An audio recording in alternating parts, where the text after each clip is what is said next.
The scariest stories aren't always about ghosts or monsters. Sometimes, true horror hides in the most ordinary moments, waiting for food, relaxing at home, or enjoying a vacation with friends. These are the nights where something feels just a little bit off, until you realize you're not safe at all. Tonight, we're exploring 3 chilling real-life encounters, stories of strangers who watched, stalked, and invaded. Each moment feels normal, until it doesn't. By the end, you'll be asking yourself, what would I have done?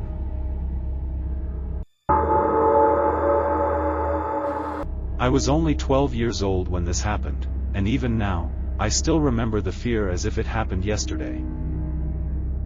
My mom went out one evening, leaving me home alone for just a few hours. To keep myself distracted, I ordered a pizza, something I'd done plenty of times before. When the doorbell rang, I opened it and saw the delivery guy. He handed me the box, but instead of leaving, he leaned in and asked something strange, "Are you alone here?" The way he said it made my stomach twist. My mom had always warned me to lie if anyone ever asked that question. So I quickly replied, "No, my dad's upstairs." The man just stared for a moment, then gave a slow, unsettling smile before walking away. I tried to shake it off and went back to my movie. But an hour later, the doorbell rang again. Confused, I peeked outside. No car. No one at the door. Then a man's voice called out, "Hey, I need help. Please, can you open the door?" Every nerve in my body told me not to. I stayed frozen, clutching the phone tightly in my hand. That's when I heard it, footsteps inside the house. Heavy, deliberate. I knew I had locked the doors. My blood ran cold as I dialed 911. When the police arrived, they searched the house but found nothing. They told me I'd done the right thing staying on the phone with them. Later, I mentioned the delivery man's strange question. That got their attention. The next morning, we got a chilling call from the police. The delivery guy had been fired weeks earlier for attempting to break into a customer's house. Somehow, he had still shown up to deliver my order. I'll never forget the way he smiled when I lied about my dad being upstairs.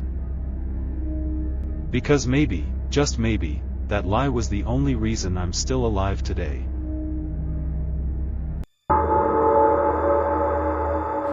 When I was 16, my family moved into a remote home in Idaho, miles from the nearest neighbor.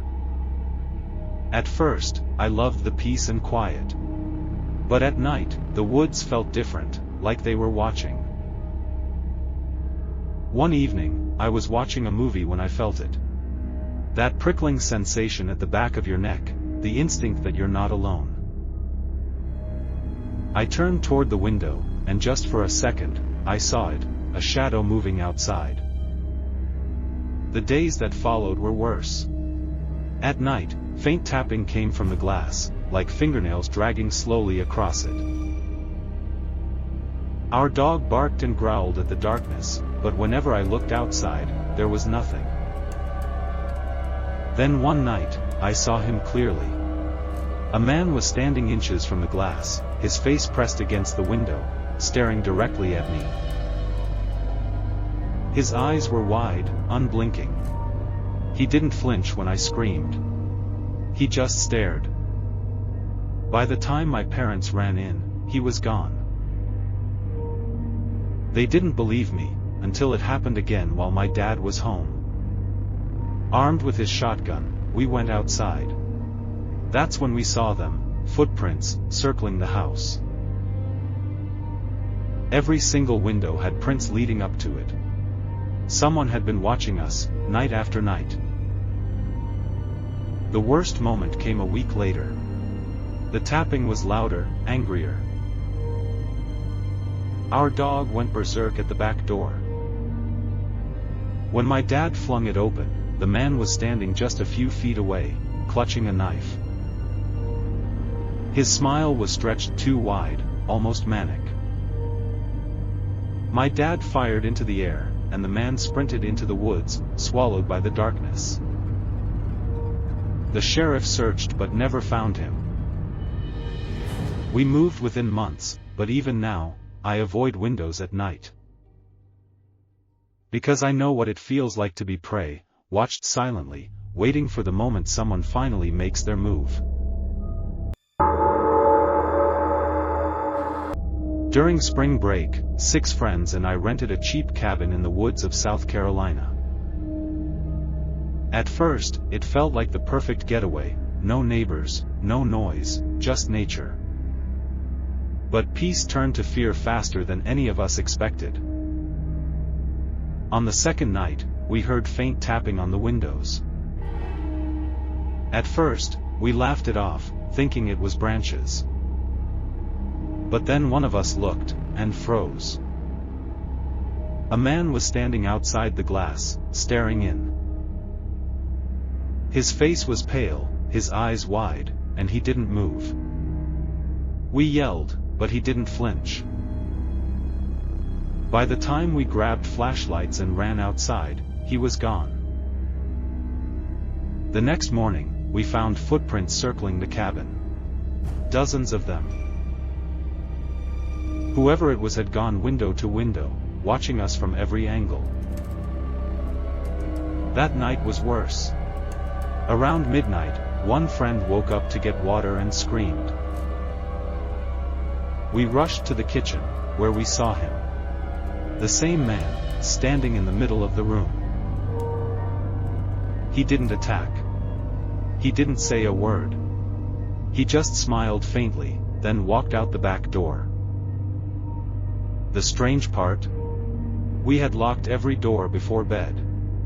Somehow, the back door was wide open. Panic set in. We grabbed our stuff and left immediately, piling into the car and speeding through the woods until we reached a nearby town. The next morning, we called the rental company. But when we checked, the cabin listing had been removed overnight, completely vanished. It was as if the place had never existed. Even now, years later, I wonder if that man had been living there the whole time, waiting for us. Or worse, if he was the reason the cabin was so cheap in the first place. If these stories gave you chills, imagine living through them. Subscribe for more terrifying true stories, and remember, sometimes the scariest things don't knock on the door, they're already inside.